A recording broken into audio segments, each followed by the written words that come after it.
2004 called and they'd like their pistol back.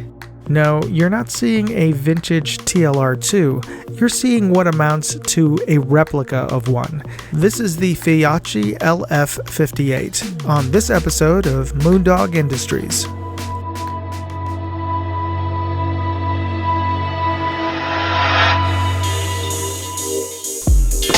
Okay, this is the Feyachi LF58 green laser and Weaponlight.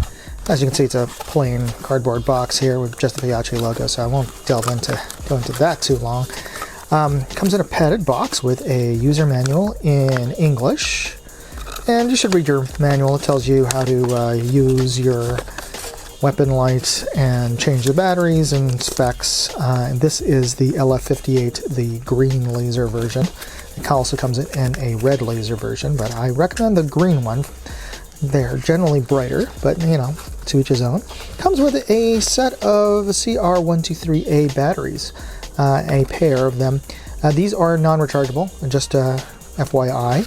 But the unit also comes with batteries inside the battery case here. I'll open this up just quickly. You can see it comes with a set. There are plastic paper inserts here to keep the contacts from touching the batteries during shipping, so I took those off just to test these batteries, and they do work. One interesting thing about this, this is very similar to Streamlight, but the battery cap is a little, I'll say a little chintzy in terms of its construction, and I don't remember the Streamlights just the cap popping off like that. I remember them having a hinge, but then again, I've never owned the is it the TL2 or the TLR2 version of the Streamlight, so you'll have to let me know in the comments if that's the case, if the original TLR2s, which these appear to be a copy of, or at least inspired by, are those. And it is a little bit difficult to get this hinging right, because there's a little tab in here that fits inside. There we go. And then you snap the cover, the latch on. So it's a little, the construction's a little cheap in my opinion. I'm sure that's one of the reasons why this is so inexpensive, is they just simplified a lot of the components here. So let's take a look at this since we have it out. It is very similar to the TLR2 by Streamlight, which is a few, well, I'd say over a decade old now in terms of the design. But it is very similar to it. The latching, or the clamping mechanism is different.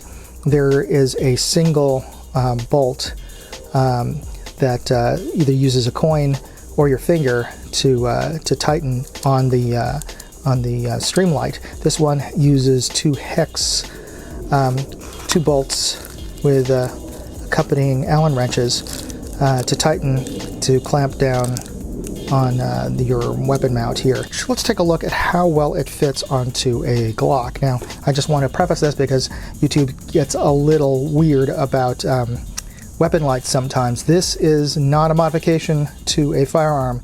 This is a vital safety tool. Having a flashlight on a firearm is very important if you're using it in any sort of defensive measure, because you don't often have the right illumination when you are using a firearm. Sometimes power could go out, or a bulb could go out. So it's really super important, vital in fact, that you have proper illumination of where you're pointing your weapon to use it safely. So you do need a flashlight in many occasions. So let's take a look at this. This is a Glock 17, and this has no cartridges in the chamber, no magazine, so this is safe to handle, and we always practice firearm safety here on this channel. And this flashlight fits onto the accessory rail on the bottom of this Glock here, and there are many firearms that have accessory rails, whether or not they're, this one is Glock specific. Obviously it is a Glock, but a lot of the modern firearms have Picatinny rails on there, and the difference is just in the size of this cross gap here.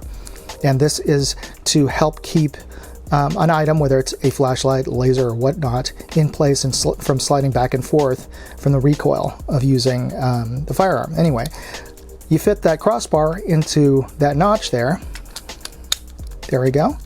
And then you just tighten this on, and this is a polymer rail.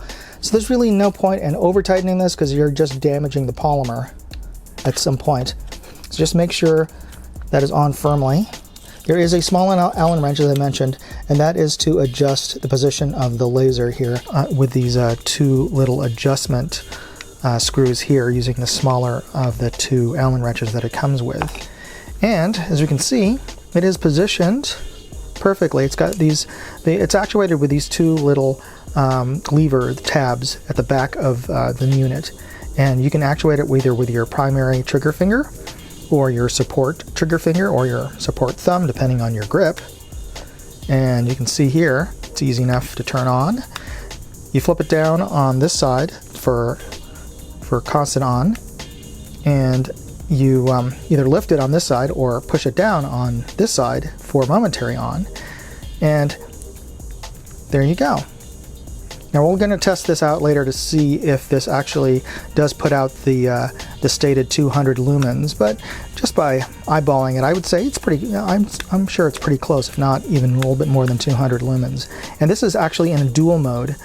At the bottom of the unit, there's a switch here to adjust, to turn on the laser in 3 different modes. You have the dual mode, which is straight down. So when you turn this, both the laser and the flashlight turn on.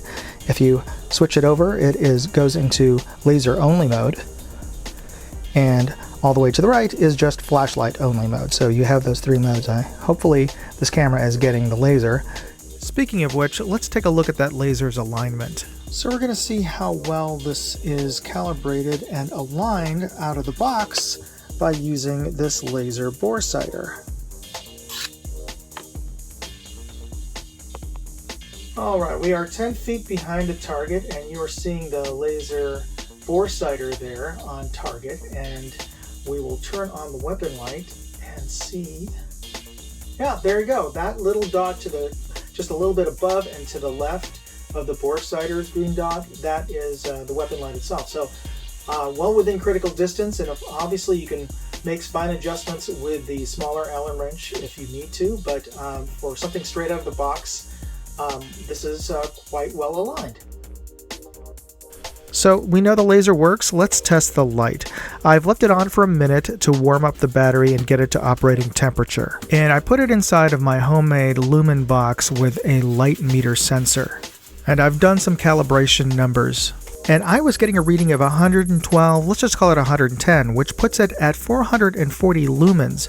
That's double the manufacturer's stated 200 lumens. Granted, this is not as bright as current generation weapon lights, which are over 1,000 lumens, but still plenty bright. The door is 10 feet away, and from this distance we can see that the light's hotspot is a little less than 3 feet wide, and its spill is sufficient to illuminate a hallway or a small room. And now for some real-world testing in the rain. The tree in the center is 15 feet away.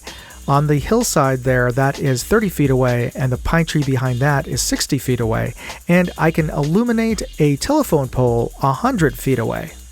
And the laser can easily reach that telephone pole. So there you go, the Feyachi LF58 weapon light.